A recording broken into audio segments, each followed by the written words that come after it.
Well, we got good news and bad news. The bad news is we're getting 5 to 10 inches. The only good news is that it's not going to be during a workday. So hopefully our folks will have a much better opportunity to get that snow plowed and off the roads and get us back to a situation. But while they're doing that, I hope everybody will realize that this is a really difficult situation for our drivers and for everybody. And if you can stay home on Saturday, that would be great. And hopefully we'll get all the roads clear so you can go to church on Sunday. So I'm going to turn that over here to. All right, and why don't we skip over to Ted if we can, and we'll come back. Okay. Okay. Talk about the. Let's talk about The traffic. how it all works. Yeah. So we've been out since Wednesday treating our roadway. We have crews that will come in this weekend working around the clock in 12-hour shifts. We take care of approximately 1,700 lane miles of roadway with 36 drivers per shift. The challenging part with this, besides the amount of snow, will be the cold temperatures. Our chemical treatments don't work as well in these conditions, and also it's hard on our equipment. We start getting breakdowns, which can slow down our response. But we just ask that residents stay home if they're able to, and to be patient. If they cannot park on the street, that's also helpful, allows us to get around a little better, and just give our plow trucks plenty of room to maneuver. And of course, those that have a home can stay in it, but not everybody has a home. That is correct, So- Steve.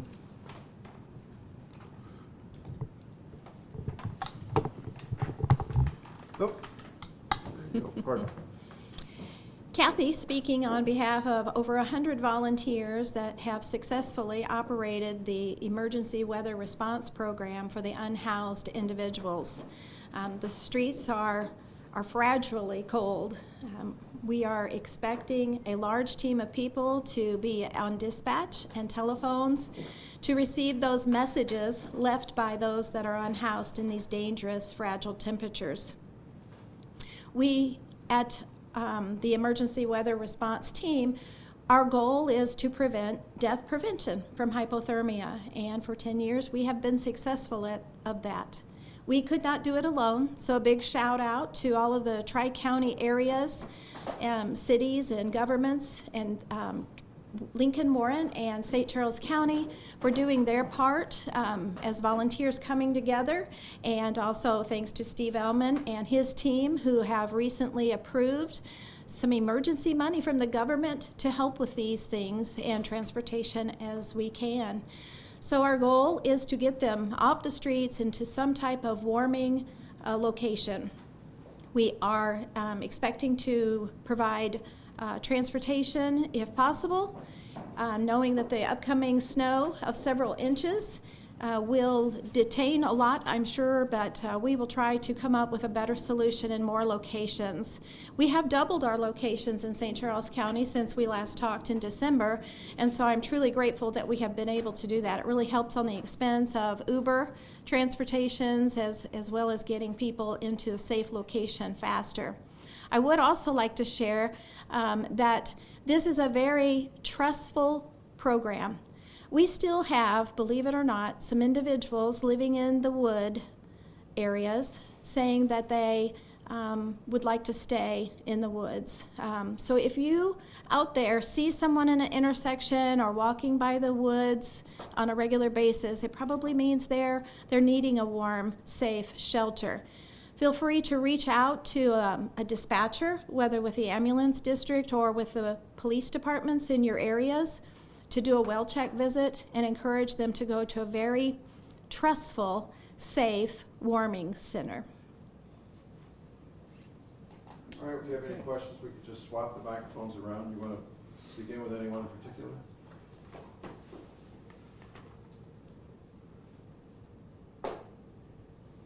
So perfect The first time. Don't, That's exciting. yeah, and by the way, don't thank me for the money, thank the taxpayers, it's their money, not mine. And hopefully the team that voted people wonder was- why we keep a nice reserve. This is one reason. Yes. We never know when we're gonna need additional money for something Mm-hmm. like this. We never know. Boy, some years we spend 3 times what we did the year before on chemicals and overtime Overtime. for these guys who, you know. I can do a shout out and a thank you one more time if you want to, No, that's fine. fix it and change it. It was my intention to say that to the taxpayers as well. The volunteers that make it happen and your team, Yeah. Our government Yeah. that makes that happen. That's a good feel.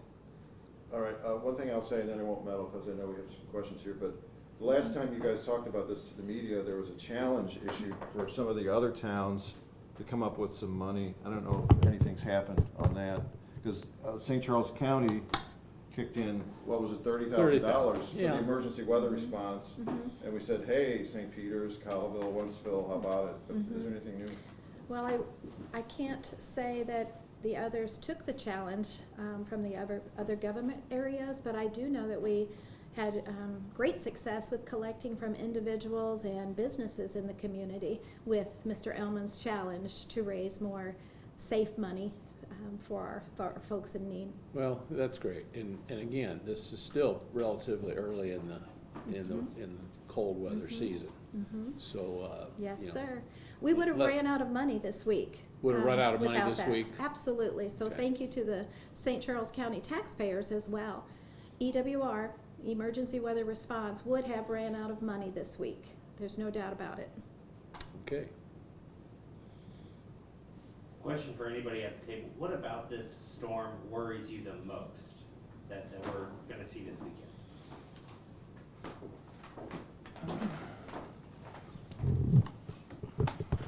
Press conferences.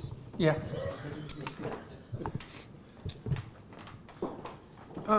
It's both the amount of snow that we could possibly get, coupled with the extreme cold temperatures. Like I said before, our our treatment chemicals don't work as well in these lower temperatures, and it's hard on our equipment. You start to see more of our trucks and spreaders start breaking down throughout the course of the storm. I said it originally, good news, bad news. The bad news is we're getting 5 to 10 inches. The good news is we're getting it on a Saturday, not on a work day. So, hopefully they can get all the roads cleared on Saturday, and people can stay home if they can, and if they have a home. And we'll get the roads cleared on Saturday, and then they can go to church on Sunday. And can I ask one more thing? Sure. With the storm supposed to go into Sunday night, what is your goal for the Monday morning commute? Yeah, our goal is to have roads passable for Monday. Like I said, it's a large amount of snow that they're forecasting. So, but that is our goal, that Monday morning, all the county roads are passable. You gotta, understand this much better than the rest of us. I mean, it makes a big difference when you find out that the storm is coming. Yep. How much lead time you have. Yep. How many people are on the roads when you have to get out there. Yes. So, a lot of this is just luck of the draw. But I think we might be a little bit lucky. Yeah, it's on the weekend. We've seen this coming all week. We're prepared. We've got all of our routes covered. Guys have been put on notice. We've, had meetings with our whole team, getting everybody on board with the plan of attack and how we're going to treat it. And, we're ready. For obviously the prevailing advice is don't travel if you can avoid it. For folks who have to travel, could you maybe just reiterate some of those points about what they can be doing to help out your plow crews and help themselves stay safe? Yeah, I mean, travel slowly. You're going to encounter snow-packed roads at some point. So drive cautiously, slow into the corners, slow going downhill, slow in general, and don't follow too closely, and give our plows plenty of room to operate. Anything else? Get those streets clean Yep. so our folks who use bicycles and walk, and the transportation that we need to lean on to get the folks safely to locations. So teamwork, right? Teamwork. Question for you about the homeless individuals. How many people can you accommodate this weekend? And then, are you expecting to see more because it is both snowy and cold? We actually have a few hundred unhoused in our community, and we have been serving 45 folks each night that we've been open, and we've been open for several nights already. And the several nights will continue in the upcoming week. So we are anticipating 45 to 50, and we have made the extra arrangements for supplies and bedding, and so we have been working behind the scenes to make that happen and be very possible to get the unhoused to a safe, warm place. Do you have any needs at the moment? Is any need for donation or volunteers or anything? I would say that if you went to the St. Charles Community Council website, there is a donate button, and that is the challenge that we continue to collect the emergency fundings, so we don't have to worry about the month of February. This season will run through the mid-March month, and so with this week being so severe with the temperatures as well as the amount of snow, we are a little concerned of what might happen for the month of February. That's usually our biggest winter month. So donations, that would be great. Mr. Owen, in terms of, this is more of a regional response. I know MoDOT has come under criticism for how they responded to the last snow ice storm. What is your office, has there been any communication between your office and MoDOT about how your expectations for them during this storm? Well, this is kind of what I was referring to earlier.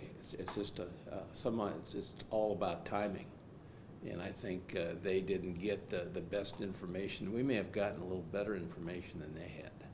I think we may have gotten started a little bit earlier than they did, but once again, once you got into that rush hour. But I know that I've talked to them. They're very much aware of the dissatisfaction among my constituents over the way it was handled last time, and I guarantee you they'll do much better tomorrow. If they don't, I'll call them again. But that's the other thing people need to understand. Different roads are maintained by different groups. In St. Charles County, Highway 94, the interstates, all the lettered routes, those are state routes. So if you're on Highway D or DD or B or any of those, and it's not being taken care of, we may be calling MoDOT and asking them what the problem is, but that's not our responsibility. Likewise, each city has the local city streets that they're responsible. So it's true. You talk about regionalism. This is certainly the snow doesn't pay any attention to borders, but we still have these jurisdictions, and I know sometimes we cooperate with cities, and we'll help them here and they'll help us there. So cooperation is important, and it's just again, if everybody gets the information they need in a timely manner, it usually works pretty well, and that's why I think we're lucky on this one. We'll all be ready. All right, we got time for one more. Going once. You're gonna get some. Going twice. They're gonna get some footage on the truck out there. What's the best park for sledding into St. Charles? Well, when I was a kid, it was Blanchette Park, and I think it probably still is. I think so too. They called it Bums Hollow because it was along the it was along the railroad track that's now the extension of Fifth Street, and during the Depression, that's where the hobos, or I don't know what's the politically correct word today, But anyway, they camped out there, and so they called it Bums Hollow. And as far as I know, the city hasn't come up with a more politically correct name for it. The other good, when my dad was a kid, the other good place, it was Lindenwood University. It was college at the time. You know where the football field is? That was a very steep hill there, and yeah, they would you'd sled down that hill, turn around, come back up. And, do kids still do that? Go ahead. Do kids still They were sled? last year. Our kids are already bugging me. The fact that it's gonna be more of a powdery snow is what I Uh-huh. heard. Is that better or worse than if it had high water content?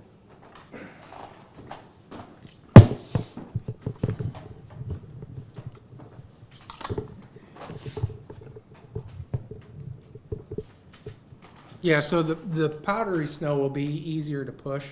It's not quite as heavy. But then you also have, with winds, it's easier to drift. So it kind of goes both ways. So you could clear it 1 hour, and an hour later it's Drifted back close, yep. Yeah. Okay. Thank you all very Thank you. much. Thanks, everybody. Teamwork. I love it.